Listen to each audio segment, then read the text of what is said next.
A continuación, mientras hacemos la instalación del equipo, entonces viene la charla de rompiendo paradigmas en el tratamiento del asma, que va a ser realizado por el doctor Carlos Salgado, quien es médico internista, neumólogo, ex jefe del Departamento de Medicina Interna de la Universidad del Valle, expresidente de la Asociación Colombiana de Neumología y actualmente es director de la Unidad de Neumología del Centro Médico Imbanaco. Buenas tardes, les agradezco a ustedes la presencia, que han preferido estar aquí en lugar de estar viendo a Barcelona con Real Madrid. Colombia ya ni lo contemos. El tema que vamos a tocar en los próximos minutos tiene relación con nuevas estrategias para el manejo del asma bronquial. Con ese título estoy suponiendo que ustedes conocen las viejas estrategias para el manejo del asma bronquial. Y si no, le vamos a dar una pequeña revisión al tema. Vamos a revisar 4 puntos. Primero es el concepto de que el asma es una enfermedad inflamatoria. El segundo punto es que hay que cambiar, o una nueva manera de ver las enfermedades es mirar el concepto de severidad versus control. El tercer punto, vamos a revisar los principios de manejo. Aquí revisaremos los viejos principios de manejo o los tradicionales principios de manejo de asma. Y finalmente miraremos el concepto de SMART, que es como lo que corresponde al título de romper paradigmas en el manejo de asma. Asma, enfermedad inflamatoria. El asma es una enfermedad inflamatoria que está presente permanentemente en el paciente. El paciente asmático es como el hipertenso es hipertenso siempre, aunque tenga la presión arterial controlada, y debe tomar medicamentos para la presión arterial, aunque tenga la presión controlada, porque por eso es que la tiene controlada. Igual ocurre, me gusta mucho el ejemplo del diabético o del hiperlipidémico, que debe mantener un tratamiento aunque tenga sus niveles de lípidos normales o tenga una glicemia normal, porque precisamente por estar en tratamiento de base es que se controla apropiadamente. En el asma hay una inflamación crónica. Esa inflamación crónica se traduce clínicamente en hiperreactividad y obstrucción de la vía aérea. Y esta hiperreactividad y esa obstrucción de la vía aérea se traduce en síntomas. Los síntomas ustedes los conocen, los miraremos ahora. Básicamente el clásico conocido es el de dificultad para respirar y sonido en el pecho por la obstrucción que hay al entrar y salir del aire. Pero no es el único. Hay otro síntoma muy común en pacientes asmáticos, que es la tos. Y un paciente asmático puede presentarse únicamente con tos y por esa razón no ser diagnosticado como tal. Esos síntomas se aumentan cuando hay esa inflamación, cuando a esa inflamación crónica se le añade una inflamación aguda causada por factores desencadenantes tales como infecciones, alergenos, ejercicio, aire frío. Hay la tendencia a confundir factores desencadenantes de crisis con factores causantes de asma. La causa del asma, y yo pienso que al final vamos a terminar en eso, el asma es una enfermedad de diseño. El paciente asmático nace asmático y muere asmático. No significa que cuando nazca tenga síntomas y cuando muera por asma. El paciente asmático es una persona que tiene un sistema respiratorio sensible, que presenta por razones de diseño una inflamación crónica de su vía aérea, y que solamente cuando hay factores que desencadenan o empeoran la obstrucción, como son estos que están acá abajo, el paciente presenta síntomas. Entonces hay la tendencia a atribuirle al primer factor desencadenante la enfermedad. Yo no tenía asma y un buen día me dio una gripa severísima porque tuve un cambio de temperatura y me dio la crisis, y de ahí en adelante seguí con esto. Pues esa primera crisis no es la causa de la enfermedad, esa ocurre que fue la primera crisis y el primer factor desencadenante de síntomas, que aumentaron las manifestaciones, aumentó la inflamación y dio la sintomatología. Entonces, hacer diferencia entre causa de crisis y causa de enfermedad. Esa inflamación es una inflamación crónica que es persistente todo el tiempo. Se acompaña con periodos en los que hay exacerbación de esa inflamación, hay una inflamación aguda, y esa inflamación aguda se traduce en síntomas. El paciente asmático usualmente tiene síntomas cuando hay estos picos de inflamación, pero el asma existe aquí, existe acá, y de hecho es mucho más importante darle tratamiento a esos periodos de no crisis, de no inflamación aguda, porque si se da un tratamiento adecuado durante esos periodos, no aparecen las exacerbaciones y el paciente está bien controlado. En esta diapositiva ilustramos una comparación de un bronquio normal con un bronquio de un paciente con asma. El bronquio del paciente con asma tiene broncoespasmo, que anteriormente se creía que era el principal componente de asma. Anteriormente se consideraba que el asma era una enfermedad broncoespástica, que el problema de la acción del músculo bronquial, del músculo liso bronquial. Resulta que no. Además de broncoespasmo, hay edema por inflamación, hay hipersecreción de moco, y cuando esa inflamación es crónica y no es apropiadamente tratada, se convierte en una remodelación de la vía aérea, lo cual se traduce en una obstrucción que ya no es reversible, como ocurre en la mayoría de los casos. Estos fenómenos anatómicos que están descritos aquí se traducen clínicamente en silbido en el pecho, tos, disnea y opresión, y como les comentaba, siempre pensamos en asma solamente cuando hay sibilancias, pero frecuentemente el asma se puede manifestar solamente con tos, y hay que ser muy acucioso, muy malicioso, para no dejar pasar aquel paciente que después de cada gripa tiene tos duradera, y que esa tos no es otra manifestación, no es otra cosa que manifestación de un problema de inflamación crónica de la vía aérea, problema de asma bronquial. En Colombia el asma bronquial está subdiagnosticada, no solamente en Colombia, en todo el mundo. Hay muchos factores, uno de ellos es la falta de sospecha, y otro lo mencionábamos ayer, es el temor a ese nombre. Nadie quiere tener asma, y entonces hay una vía muy fácil de solucionar los problemas, y es negarlos, y eso no da resultados. Si uno tiene una deuda y la niega, eso se acumula con intereses y después sale la cuenta. De modo que lo más importante, y eso hay que hablarlo con el paciente, no es tanto el nombre, pero entender que el paciente puede tener un problema crónico inflamatorio de la vía aérea. Les decía que hay periodos en los cuales hay inflamación sin síntomas, y que el tratamiento de esa inflamación, el manejo apropiado en este periodo es muy importante.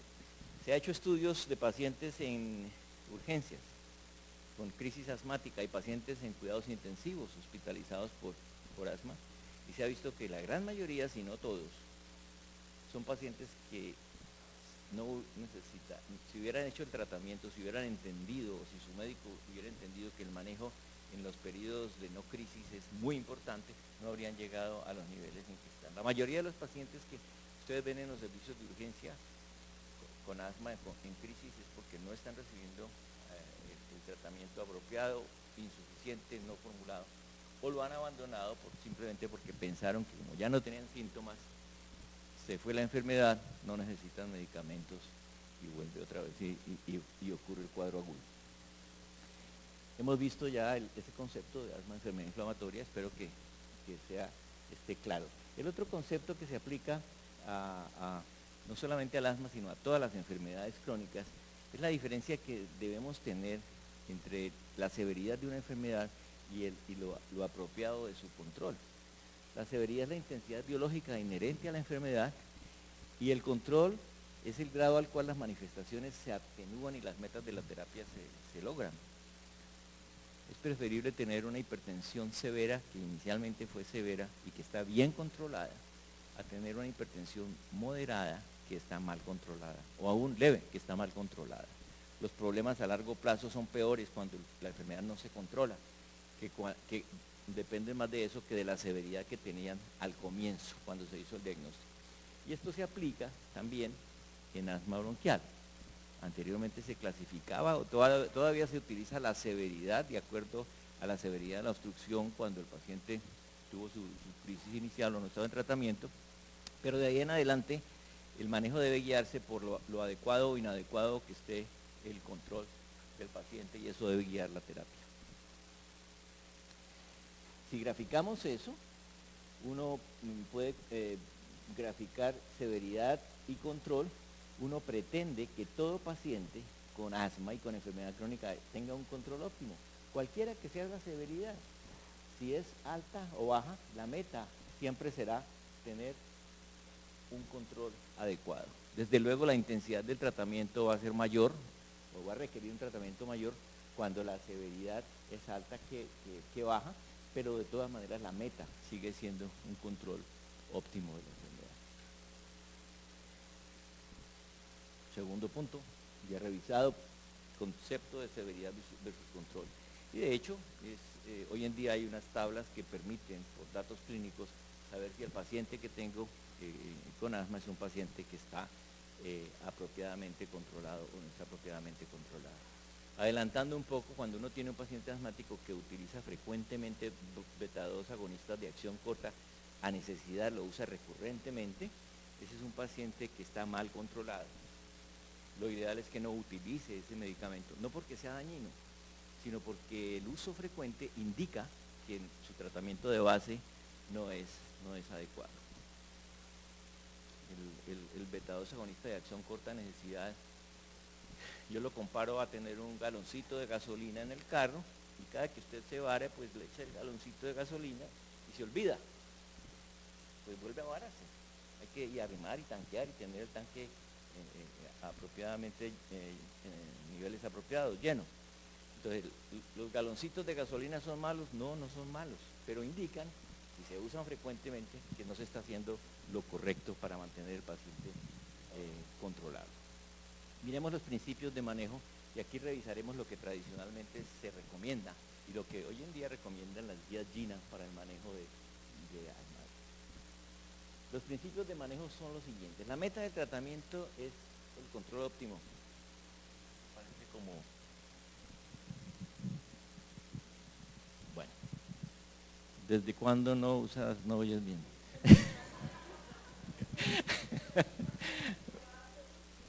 Bueno. La meta de tratamiento es el control óptimo. Eso lo dice Pambelé. La meta de tratamiento de cualquier enfermedad es el control óptimo, ¿cierto? Eso es como lo de perogrullo, es como lo más sencillo. Ahora vemos que es el control óptimo. Hay inflamación aún en periodos asintomáticos. Ese es otro principio de manejo. Y el tercer principio de manejo es que como el asma es una enfermedad inflamatoria crónica, el tratamiento antiinflamatorio crónico, o sea, los corticoides inhalados, son el eje del manejo.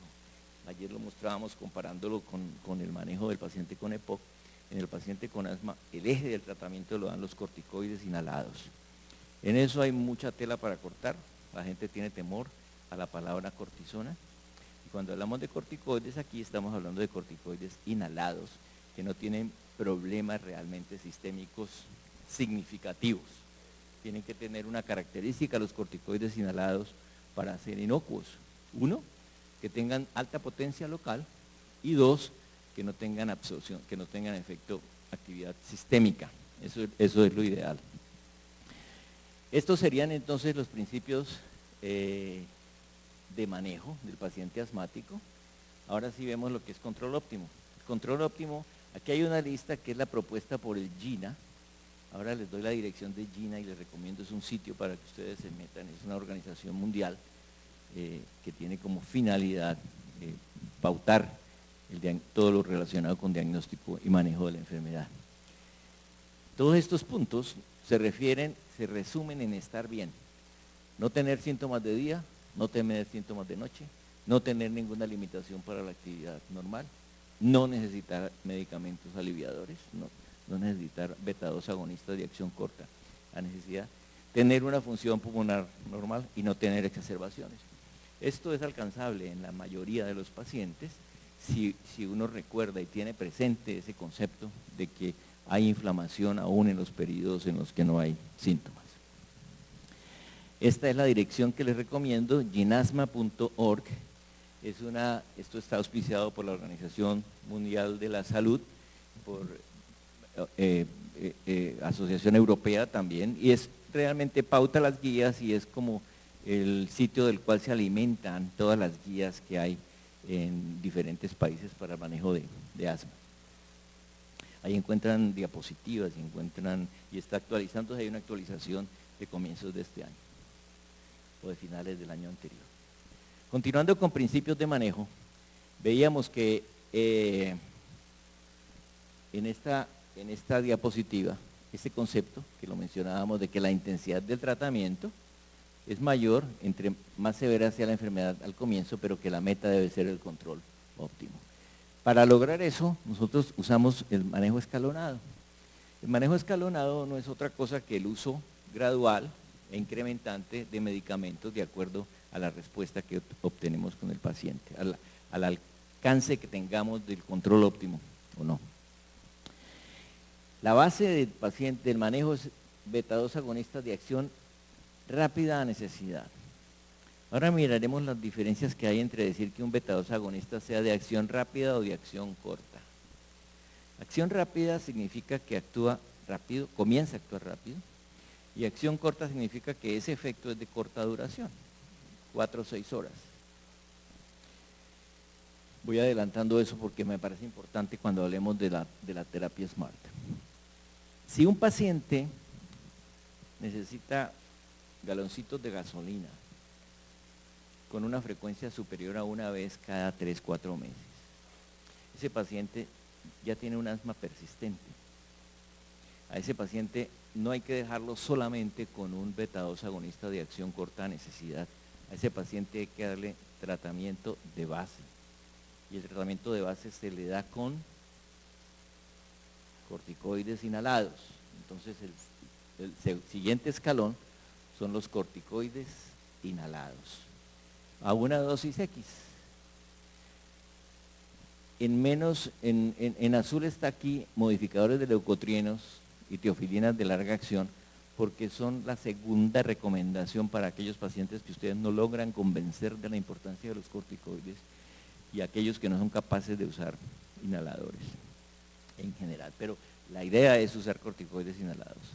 Si uno logra control con los corticoides inhalados, para allí y mantiene si el control óptimo se logra, se mantiene allí. Uno puede jugar un poco con la dosis de corticoides, pero se ha visto que la administración de beta-2 agonistas de acción larga a los corticoides inhalados potencia su efecto. Los beta-2 agonistas de acción larga en el asma no se usan como broncodilatadores, sino como potenciadores de los corticoides inhalados.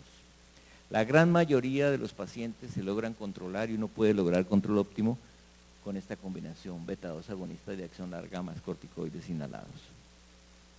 Si no funciona la cosa, ahí sí tenemos y hay algunos pacientes que requieren la administración de corticoides sistémicos. Administración no deseable y que debe hacerse solamente en casos extremos en los que uno tenga certeza de que el paciente no está haciendo apropiadamente su inhalación con el horario, etcétera, etcétera, y no está logrando control. Inclusive aún antes de pasar a corticoides sistémicos, y si uno tiene un paciente con corticoides inhalados y beta-2 agonistas de acción larga, debe añadirles modificadores de leucotrieno y teofilinas de larga acción antes de decidir usar corticoides sistémicos. Si la cosa no funciona aún con corticoides sistémicos, ya hay la terapia con anticuerpos contra inmunoglobulina de terapia sumamente costosa y que afortunadamente solamente se requiere en un número mínimo de pacientes. Yo en este momento no tengo ningún paciente que requiera ese tipo de terapia. Entre otras cosas, en el sistema de salud, eso no lo puede pagar ningún paciente, sumamente costoso. El mes creo que vale algo así como 4 o 5 millones de pesos. Eso tiene que ser pagado por el sistema de salud. Pero afortunadamente, si el paciente es juicioso y se hace bien el tratamiento antes de eso, no se llega a ese nivel. Estos medicamentos son los que se llaman controladores y estos medicamentos, beta-2 agonistas de acción rápida a necesidad, son los que se llaman aliviadores. Entonces, en la práctica, ¿cuáles son las etapas que se queman? Los aliviadores se utilizan en las crisis, ustedes han visto que un paciente asmático que está en tratamiento adecuado y hace crisis, lo que se hace es administrarle e incrementarle el tratamiento aliviador, que son los beta-2 agonistas de acción larga. Los controladores deben estarse administrando regularmente. Si uno no tiene un tratamiento antiinflamatorio de base adecuado, el paciente va a estar moviéndose de esta manera. Va a estar utilizando frecuentemente el salbutamol o el beta-2 agonista de acción corta, entrando a estos episodios de crisis. Recuerden que durante estos episodios de síntomas, la inflamación está aumentada, está incrementada. Y aquí hay una ruptura del paradigma. Tradicionalmente lo que se hace y lo que se le dice al paciente es: cuando usted tenga molestias, utilice el salbutamol, que no es un antiinflamatorio, y uno debería aumentarle el tratamiento antiinflamatorio. Es decir, uno debería moverse más bien en este nivel sin llegar a este cuadro de inflamación severa. Hay una ventana en este punto, cuando los síntomas están comenzando a aparecer, ventana en la cual, si uno incrementa el tratamiento antiinflamatorio, logra o evita que el paciente llegue a tener síntomas serios o lleguen a tener crisis. Importante concepto para lo que vamos a ver de terapia SMART. ¿Qué hace uno entonces con el paciente asmático que llega por primera vez? Uno le formula un controlador y le dice: usted utilice el salbutamol a necesidad y yo lo veo dentro de un mes. El paciente regresa y le dice: sí, yo estoy usando el controlador, pero estoy necesitando el salbutamol todos los días o cada 2 días. Eso no es normal. Acuérdense que la meta es no tener que usar medicamentos aliviadores. Lo que uno hace es, entonces le incremento la dosis del controlador y con eso logro que la frecuencia de utilización del aliviador disminuya. No es suficiente, aumento y así sucesivamente hasta que llego a un punto en el cual utiliza muy ocasionalmente el aliviador y uno pudiera decir: aquí logré un control adecuado del paciente. Con un controlador y un aliviador a necesidad que cada vez lo usa menos. Los pacientes se confunden muchas veces. Como estamos hablando de medicamentos inhaladores con diferentes nombres, los pacientes tienden a creer que como es inhalador es igual a este, es igual a este, igual a este, igual a este, y cuando hace crisis le echa mano al primero que aparezca o al que no esté vacío. Resulta que puede estar usando un aliviador, un controlador en el momento de la crisis sin que tenga resultado. En otras palabras, cuando hablamos de controlador, estamos hablando de la combinación beta-agonista de acción larga con corticoide inhalado, y de aliviador estamos hablando de beta-2 agonista de acción corta. Vamos a mirar entonces con esa base el concepto SMART de tratamiento, la propuesta SMART ya para terminar. La mayoría de los pacientes que vemos en la práctica están en este rango, tienen una severidad entre baja e intermedia, y la mayoría de ellos se controlan con una combinación con corticoides inhalados y una beta-2 agonista de acción larga. Todos deben tener a mano un beta-2 agonista de acción rápida a necesidad. Pero entonces detengámonos un momento en la clasificación de los agentes beta-2 agonistas en asma. Uno puede clasificar los beta-2 agonistas de 2 maneras: por la duración, corta y larga, o los puede clasificar por el comienzo de acción lento o rápido. Entonces miremos de qué disponemos en este cuadro, en esta matriz. De comienzo de acción corta, de comienzo de acción rápido y duración corta tenemos el salbutamol por excelencia. Ese es el famoso Ventolin que todos ustedes conocen. El fenoterol es otro, la terbutalina es otro. Son medicamentos aliviadores que tienen un comienzo de acción rápido y tienen una duración corta. Existen medicamentos como el salmeterol que tienen una duración larga, pero tienen un comienzo de acción lento. Y existe un beta-2 agonista que cumple las dos características que uno quiere. Que comience a actuar rápidamente y que esa acción sea duradera.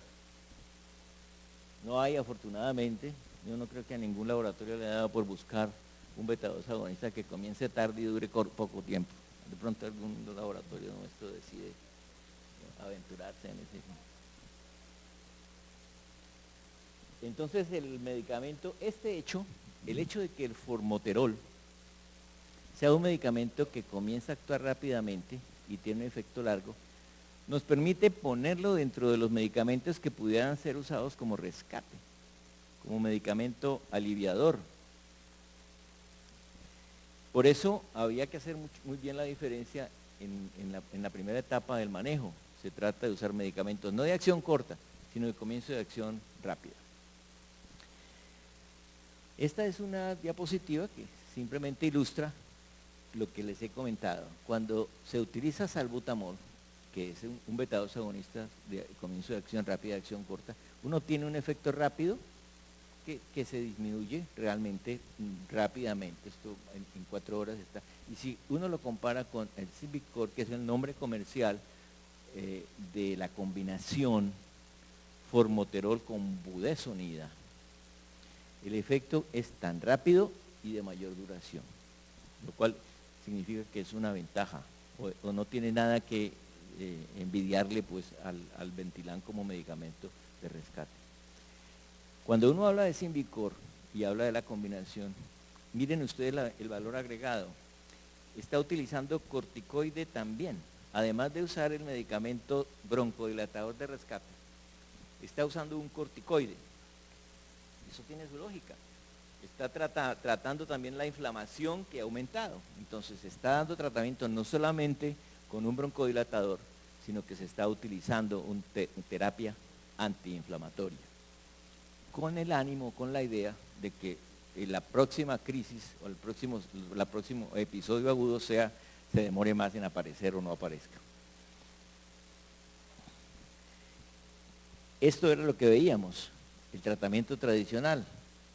En rojo está el tratamiento antiinflamatorio de base, controlador, en amarillo está el aliviador. Y hablamos entonces de beta-2 agonistas de corta acción, beta-2 agonistas de larga acción con corticoide inhalado. Si nosotros cambiamos beta-2 agonistas de corta acción por beta-2 agonistas de larga acción y comienzo rápido, estamos empezando a proponer el plan, la propuesta de terapia SMART. Entonces, el concepto de SMART utiliza budesonida, formoterol. Formoterol como medicamento aliviador con un antiinflamatorio que tiene la característica de tener alta potencia local y poca absorción sistémica. Y como controlador utiliza el mismo medicamento. Hay una ventaja allí logística, y es que el paciente va a estar con un solo medicamento, no se va a confundir, no va a decir cuándo uso este, sino que va a tener un solo medicamento, no hay pie para confusión. Entonces el paciente le recomienda utilice esta combinación de medicamento de controlador. La dosis práctica es en mañana y noche, la administración es 2 veces al día, más las veces que necesite del mismo medicamento a necesidad. Se ha visto, entonces, conceptualmente, lo que se está haciendo es que hay un ajuste gradual antiinflamatorio, no un ajuste escalonado, sino que es un ajuste gradual que el mismo paciente está haciendo de acuerdo a los síntomas que está teniendo. Estamos atacando el problema en esa ventana que les decía de oportunidad, en la cual los síntomas comienzan a aparecer, y si uno incrementa el tratamiento antiinflamatorio en ese momento, el chance de que aparezca nuevamente la crisis o que aparezca el cuadro se disminuye notoriamente. Entonces, se consume menos corticoide inhalado a la larga, se utiliza el aliviador con menos frecuencia, porque estamos dando terapia antiinflamatoria, se disminuyen las exacerbaciones, eso está demostrado, y ya poniéndole el nombre propio, entonces en el manejo del asma bronquial, la combinación formoterol-budesonida es aliviadora tan rápida y efectiva como el salbutamol. Tiene comienzo de acción más rápido que la combinación salmeterol-fluticasona. Salmeterol es el otro beta-2 agonista de acción larga, pero de comienzo de acción lento.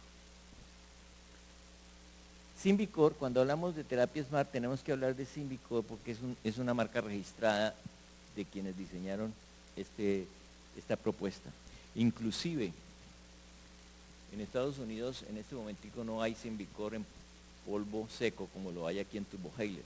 Y esta terapia solamente está aprobada para ser utilizada con polvo seco. O sea que si tuviéramos la combinación a mano en dosis, inhalador dosis medida, no está aprobada para ser utilizada con esta estrategia. Esta estrategia es solamente recomendada y aprobada para polvo seco vía Turbohaler. Esa combinación controla la inflamación con cada inhalación. No estamos dando solamente un broncodilatador, sino que estamos dando un antiinflamatorio. Reduce las exacerbaciones de manera más efectiva que salmeterol fluticasona, como les decía, a dosis fijas. Se acompaña de reducción general de la dosis media de corticoides inhalados comparados con las dosis fijas y prolonga el tiempo hasta la siguiente exacerbación severa que el paciente tenga. La idea entonces es combinar aliviador con controlador y eso nos permite proponer la terapia SMART en el manejo del asma. Hemos visto entonces los 4 conceptos. Quiero que quede claro que el asma es una enfermedad inflamatoria, que existe aunque el paciente no tenga síntomas, ahí está. La diferencia de control versus severidad, debemos buscar siempre un control adecuado de la enfermedad, no nos debemos guiar por la severidad, sino por la calidad de control que tengamos. Los principios de manejo ya lo vimos, el eje de tratamiento, el principal, el eje de tratamiento son los corticoides inhalados y el concepto SMART es el concepto que propone que se utilice a necesidad una combinación de un medicamento que tiene acción larga y efecto rápido con un corticoide que afecta también o altera la inflamación o ataca la inflamación. Esta diapositiva es la última y es la evolución que ha habido en el tratamiento del asma. Se consideraba inicialmente que el asma era una enfermedad broncoespástica y por eso los beta-2 agonistas de corta acción eran el eje. Los asmáticos usaban metilana. Es una tristeza, pero hoy en día, posiblemente con la mayoría de los pacientes, nosotros aquí en Colombia estamos en este sistema. Los pacientes que yo veo en el consultorio y que tienen asma, ¿qué usas? Sea el butamol, de acuerdo a cómo me siento. Yo uso eso mucho, yo no puedo estar sin eso. Está en esta etapa, en la etapa inicial. Ese paciente no está recibiendo un tratamiento antiinflamatorio como lo debe recibir. Después aparecieron entre los corticoides inhalados los beta-2 agonistas de larga acción, las combinaciones fijas, ahí está el Symbicort y el Seretide, y las combinaciones a dosis ajustables, que es la propuesta SMART. Muchas gracias, señor doctor.